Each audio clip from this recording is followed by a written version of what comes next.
Hey everyone, welcome back to Print Talk. I'm your host Neil, and I'm here with my co-host Kenneth. How you doing today, Kenneth? Doing well, thanks, Neil. Today we're diving into the world of PETG 3D printing. It's a fascinating material, isn't it? It really is. It's gained a ton of popularity, and for good reason. Yeah, I mean, there are a lot of reasons. I've always thought of PETG as like that middle child of filaments. Tougher than PLA, not quite as demanding as ABS. What are your thoughts on that, Kenneth? Yeah, I like that analogy. You get that balance of like durability and printability, but it can definitely have its quirks, like that middle child who keeps you on your toes. Speaking of quirks, what's really fascinating is that PETG is essentially a modified version of PT, the same material they use to make those plastic bottles we see everywhere. Wait, really? So we're printing with like glorified bottle plastic? Yeah, basically. That's pretty cool. But what makes it suitable for 3D printing then? Well, the G in PETG stands for glycol, and it's added to the PT to make it more flexible and crucially more printable. It's kind of like how they modify glass with additives to create different types, like tempered glass for strength or borosilicate for heat resistance. The glycol gives PETG that extra something it needs to flow smoothly through a 3D printer nozzle and form strong, durable prints. So it's like Pete got a superpower upgrade. Now, you mentioned durability. I've heard PETG praised for its toughness and impact resistance. What makes it so much tougher than, say, PLA? It all comes down to the molecular structure. PETG has a more tightly packed, interwoven structure, which gives it that extra strength and resilience. Imagine PLA as a neatly stacked pile of bricks, while PETG is more like a woven basket. The basket can withstand more twisting and bending without falling apart. Interesting. So you're saying it's the way the molecules are arranged. Exactly. And this makes PETG perfect for functional parts like gears, enclosures, or anything that might take a bit of a beating. Right. And I've even seen some really beautiful vases and decorative items printed in PETG. It's amazing how versatile it is. Oh yeah, for sure. I do have a question, though, about food safety. Okay. Since it's derived from the same material as food containers, does that mean we can print food-safe objects with PETG? That's where things get a little tricky. While the raw PETG material itself can be food safe, 3D printing introduces a factor we have to consider: those layers. Food particles can get trapped between the layers, creating a breeding ground for bacteria. So while you can technically print things like cookie cutters with PETG, you might want to think twice before printing anything that will come into direct and prolonged contact with food.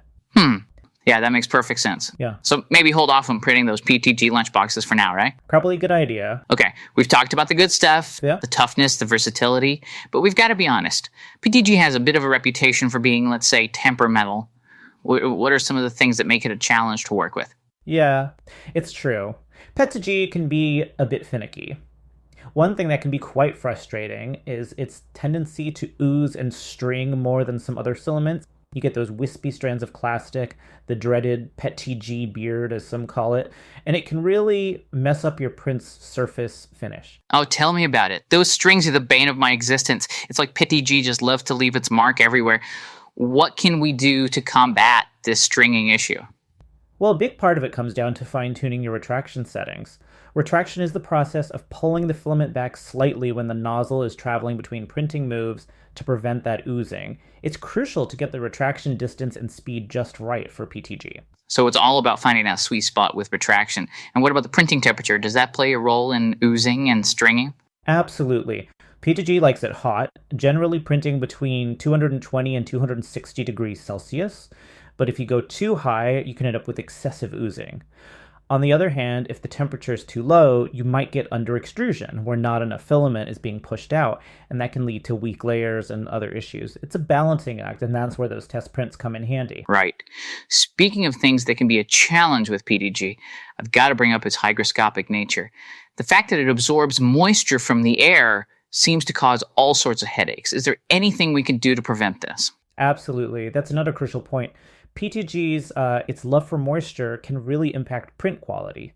You might get those blobs you mentioned, poor layer adhesion, and the print could even become brittle over time. Wow. Dry storage is absolutely key. Okay. An airtight container with desiccant packs is a good start. And if you're really serious about keeping your filament bone dry, investing in a filament dryer can be a game changer. Okay, so we've covered the basics of what PETG is, its advantages and disadvantages. But let's get into the nitty-gritty of actually printing with this material. What are the essential print settings that we need to dial in for successful PETG prints? Okay, we touched on a few already, but let's break it down systematically. First off, that heated bed is your best friend when it comes to PETG. We're talking somewhere between 65 and 90 degrees Celsius, depending on your filament and printer. This is key for preventing warping, especially for larger prints. But it's not just about heat, it's also about what you're printing on. You're talking about the build surface, right? What's the ideal surface for printing with PETG? Yeah, so smooth surfaces like glass can actually be too smooth for PETG. It can bond so strongly that it becomes almost impossible to remove the print without damaging either the print or the bed. A textured surface like a PEI sheet provides that Goldilocks zone of adhesion. Not too strong, not too weak. So it's all about that balance. Not too hot, not too cold, not too sticky, not too slippery. This is starting to sound like a fairy tale. It does a bit right. But speaking of fairy tales, let's talk about print speed. Can we crank it up with PETG, or does it prefer a more leisurely pace? With PETG, you definitely don't want to rush things. If you print too fast, you risk running into issues like stringing, under extrusion, and even layer adhesion problems. It's like trying to force a square peg into a round hole. But going too slow can also be problematic. The filament can overheat in the nozzle, leading to blobs and inconsistencies. It's all about finding that sweet spot, usually between 60 and 80 millimeters per second, where the filament flows smoothly and the layers bond properly. So like everything else with PETG, it's about finding that sweet spot. Exactly. Okay, I think we've covered a lot of ground here. Anything else we need to know about getting those perfect PETG prints before we move on to post-processing? I think we've hit the major points. Okay, great. So in the next part of our deep dive, let's explore the world of post-processing PETG prints. What tricks and techniques can we use to get that smooth, polished finish? We'll dive into all that when we get back.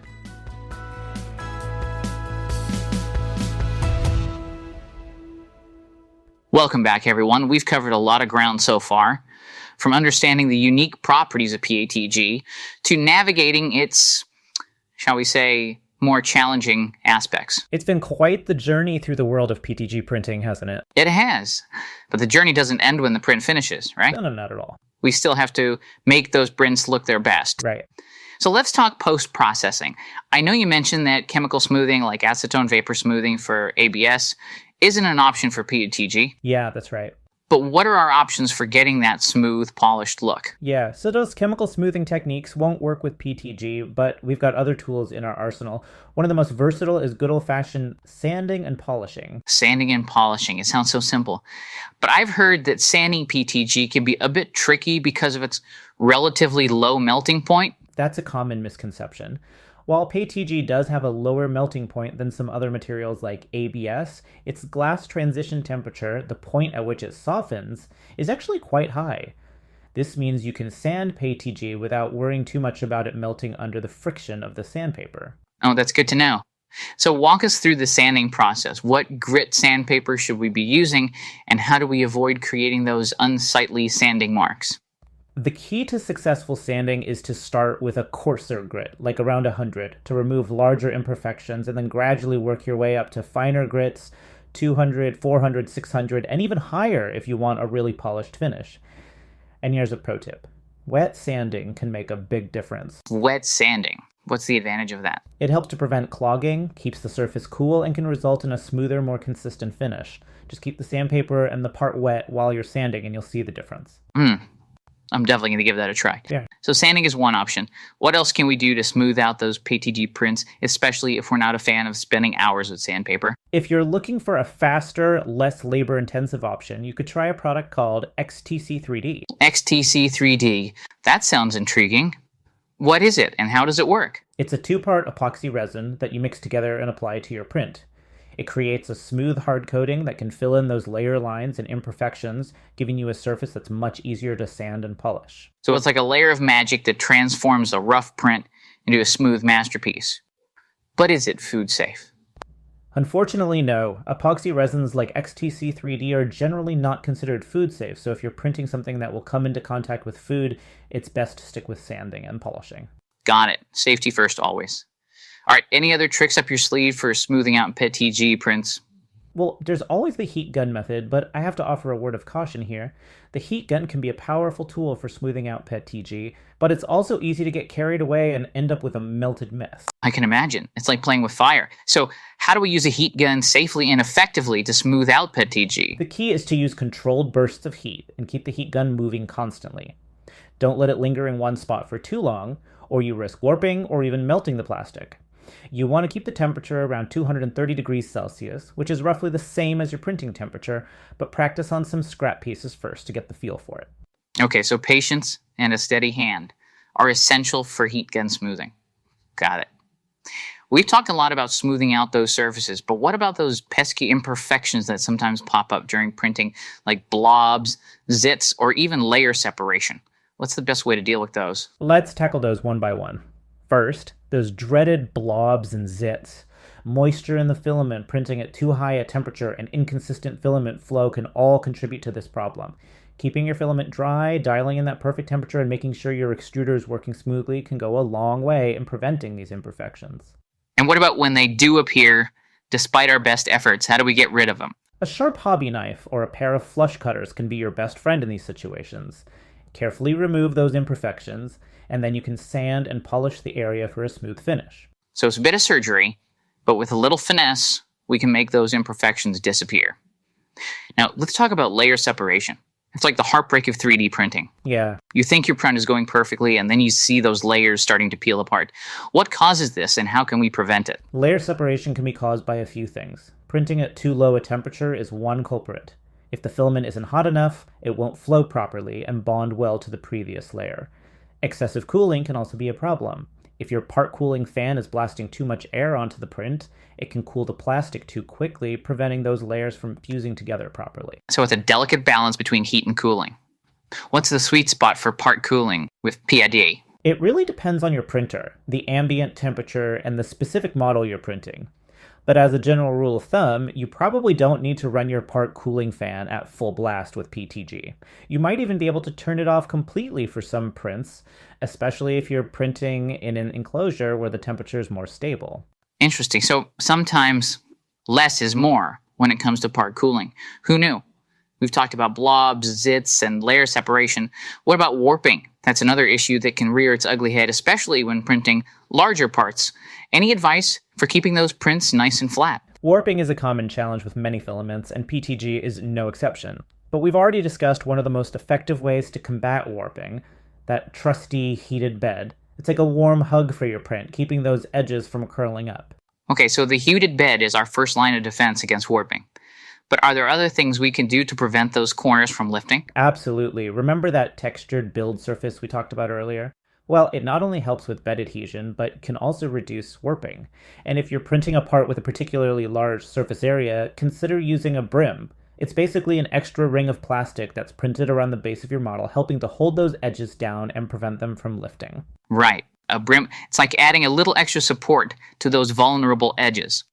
But what about the environment where we're printing? Does that play a role in warping? It can. Drafts and temperature fluctuations can definitely contribute to warping. That's why many people swear by printing PETG in an enclosure. It helps to maintain a more consistent temperature around the print, reducing those temperature swings that can cause warping. Makes sense. So we've got our heated bed, our textured build surface, our brim, and our enclosure. It's like building a fortress to protect our prints from the evils of warping. Exactly. And remember, sometimes the best way to learn is through experience. Don't be afraid to experiment with different settings, tweak your printer's configuration, and see what works best for you. I love that. Embrace the experimentation and the learning process. It's all part of the 3D printing journey. All right, folks, we've covered a lot of ground in this part of our deep dive, from smoothing techniques to troubleshooting common PETG printing problems, but there's still more to come. In the final part of our episode, we'll be answering some of your burning questions about PETG, so stay tuned. We'll be right back.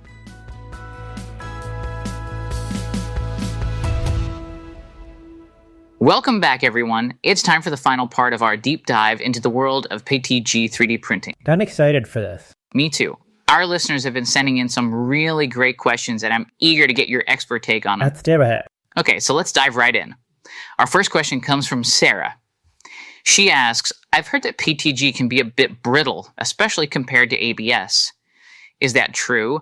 And if so, what can I do to improve the strength of my PTG prints? That's a great question, Sarah. It's true that PTG can be a bit more prone to cracking or breaking than ABS, especially under stress or impact. Okay. But there are definitely things you can do to boost the strength of your PTG prints. So what are our options for making those PTG prints tougher? One strategy is to increase the infill density. A higher infill percentage means more material inside the print, which translates to greater strength and rigidity. But it's not just about the amount of infill, it's also about the pattern. Right. I've heard that some infill patterns are stronger than others. Is that something to consider with PTG? Absolutely. For PTG, I'd recommend using a pattern like a gyroid or honeycomb. These patterns distribute the material in a way that provides good strength in multiple directions, making the print more resistant to stress and impact. Gyroid and honeycomb, got it. Those patterns are visually interesting too. Yeah, they look really cool. Which is a bonus. All right, any other tips for making those PTG prints tougher? Another technique to consider is annealing. It involves heating the print to a specific temperature and holding it there for a certain amount of time. This process helps to relieve internal stresses in the material, making it less brittle and more durable. Annealing. That sounds pretty high tech. Is it something that can be done at home, or do we need specialized equipment? It can definitely be done at home, but you'll need to do some research to find the right annealing temperature and time for PTG. It can vary depending on the specific filament and the desired outcome. You'll also need a way to heat the print evenly, like an oven or a dedicated annealing chamber. So it's not as simple as popping it in the microwave. Not quite. But it's definitely achievable with a bit of research and the right tools. Okay, let's move on to our next question.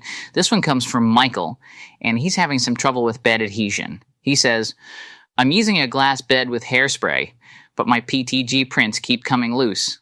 What am I doing wrong? That adhesion it's a common challenge. And there are a few things that could be going wrong. First, it's crucial to make sure your bed is impeccably clean. Any oils, residues, or even dust particles can prevent that PTG from sticking properly. A thorough cleaning with isopropyl alcohol before every print is a good habit to develop. So a squeaky clean bed is essential. What else should Michael check? Bed leveling is absolutely critical, especially with PTG. Even the slightest tilt can cause adhesion problems. A digital level or a feeler gauge can be really helpful for getting that perfect level. Bed leveling, it's the bane of every 3D printer's existence. It really is. But it's so important to get it right. Okay, so we've got a clean bed, a perfectly level bed. Anything else? You might also want to experiment with increasing the bed temperature slightly. A warmer bed can help to improve adhesion, but be careful not to go too high or you might end up with warping. Right. It's all about finding that balance again. All right, we got time for one more question. This one comes from Emily, and she asks, what are your favorite brands of PTG filament? I'm overwhelmed by all the choices out there. The eternal filament dilemma. There's so many great brands on the market these days, it can definitely be overwhelming. I've had good luck with Overture and Atomic Filament, but I encourage Emily and anyone else facing this decision to try out a few different brands and see what works best for you and your printer. Each printer has its own quirks, and filaments can behave differently depending on the printer's setup. That's such a great point. It's not just about the filament itself, it's about how that filament interacts with your specific printer. Experimentation is key. All right, folks, that brings us to the end of our deep dive into PTG 3D printing. It's been a pleasure exploring this fascinating world with you. Likewise, it's been a great discussion. And I know our listeners have gained a lot of valuable insights today. Remember, with a little knowledge and a lot of experimentation, you can conquer the challenges of PTG and create some truly amazing prints. Absolutely. And don't forget, the 3D printing community is a fantastic resource. There's a wealth of information and support available online, so don't be afraid to reach out, ask questions, and share your experiences. Well said. All right, everyone, that's it for this episode. Until next time, happy printing.